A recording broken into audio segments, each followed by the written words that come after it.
शासन का जो तीसरा पक्ष है उस पर जाता है तो हमको निराशा होती है कि उस एयरपोर्ट का नाम भारत रत्न जननायक कर्पूरी ठाकुर अंतर्राष्ट्रीय एयरपोर्ट रखा जाए।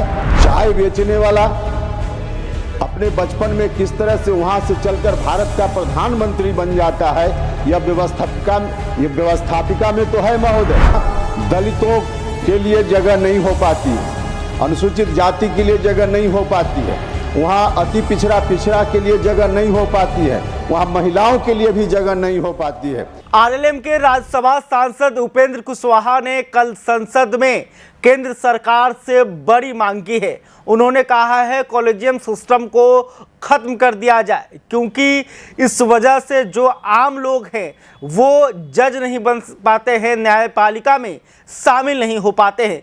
उपेंद्र कुशवाहा राज्यसभा में क्या कुछ कह रहे हैं आप देखिए। बिहार में पटना के पास एक बिहटा एयरपोर्ट बन रहा है जो अंतर्राष्ट्रीय एयरपोर्ट होगा, तो मेरा सुझाव है कि उस एयरपोर्ट का नाम भारत रत्न जननायक कर्पूरी ठाकुर अंतर्राष्ट्रीय एयरपोर्ट रखा जाए।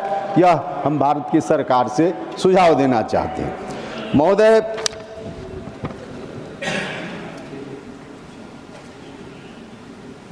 एक चिंता का विषय हम सब लोगों के लिए है, जिसकी ओर हम सदन का ध्यान, सरकार का ध्यान, सबका ध्यान आकृष्ट करना चाहते हैं। महोदय, हम 25वीं वर्षगांठ हमने मनाने का काम किया।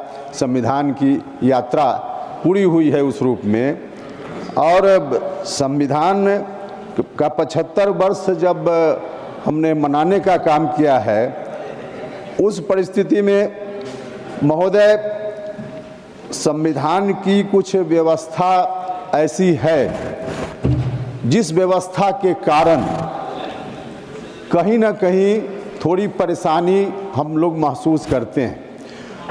महोदय, इसी संविधान का कमाल भी है, इस संविधान का कमाल है कि जब आईएएस आईपीएस का रिजल्ट निकलता है महोदय यूपीएससी से, उस वक्त हम अखबार में खबर पढ़ते हैं कि कोई बर्तन मांजने वाली माँ अपने बेटा को पढ़ा लिखा कर, झाड़ू देकर किसी तरह से अपना परिवार चलाने वाली माँ अपनी बेटी को पढ़ा लिखा कर इस लायक बना दिया कि वह अब एसपी कलेक्टर बनने जा रहा है।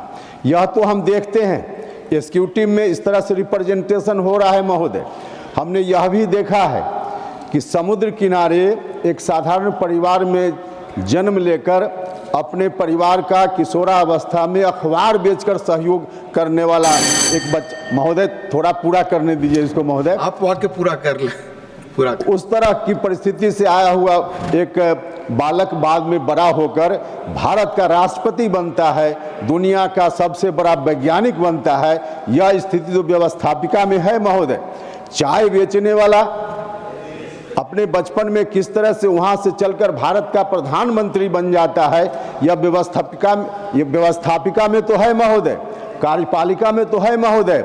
लेकिन जब हमारा ध्यान शासन का जो तीसरा पक्ष है उस पर जाता है तो हमको निराशा होती है महोदय। यह निराशा सिर्फ हमारी निराशा नहीं है, हमारे राष्ट्रपति जी ने सदन से बाहर कई बार कहा है, आज वर्तमान राष्ट्रपति जी ने, कि वहाँ दलितों के लिए जगह नहीं हो पाती है, अनुसूचित जाति के लिए जगह नहीं हो पाती है, वहाँ अति पिछड़ा के लिए जगह नहीं हो पाती है, वहाँ महिलाओं के लिए भी जगह नहीं हो पाती है महोदय। वहाँ जो आज स्थिति है उसमें जगह नहीं हो पाएगी, क्योंकि वहाँ कुछ लोगों के लिए दरवाज़ा खुला हुआ है, बाकी लोगों के लिए दरवाज़ा बंद है महोदय। और दरवाज़ा बंद सिर्फ अनुसूचित जाति के लिए, ओबीसी के लिए ही बंद है ऐसा नहीं है, महिलाओं के लिए सिर्फ बंद है ऐसा नहीं है। हम तो यह कहते हैं कि कोई ऊंची जात का ब्राह्मण परिवार का भी, चाहे जितना मेरिट रखने वाला कोई विद्यार्थी हो, वह भी चाहे अगर गरीब परिवार से वह आता है तो उसके लिए भी वह दरवाज़ा बंद है, वह दरवाज़ा खोलना चाहिए। हम प्रधानमंत्री जी का धन्यवाद करना चाहते हैं महोदय, मैं सरकार का धन्यवाद करना चाहता हूं कि एक बार कोशिश भारत की सरकार से हुई थी और नेशनल जुडिशियल अपॉइंटमेंट्स कमीशन बना था, लेकिन उसको भी उसी संस्था ने कहा कि हम नहीं खत्म मानेंगे करें और आज मनोज जी। स्थिति उसी Please। में चल रही है। खत्म मेरा करें। आग्रह है कि इस पर भी सदन, पूरी करें। सरकार और पूरा देश देखे। तो आपने देखा कि उपेंद्र कुशवाहा ने किस तरह से बताया कि हमारी संविधान के जरिए कोई भी आम नागरिक, यानी कि वो शेड्यूल कास्ट का हो, दलित हो, पिछड़ा हो, अति पिछड़ा हो या फिर कोई भी हो, वो संविधान ने इसका ऐसा ताकत दिया है जिसके कारण लोग आईएएस बन सकते हैं, आईपीएस बन सकते हैं, एक चाय बेचने वाला देश का प्रधानमंत्री बन सकता है, एक महिला देश की राष्ट्रपति बन सकती हैं।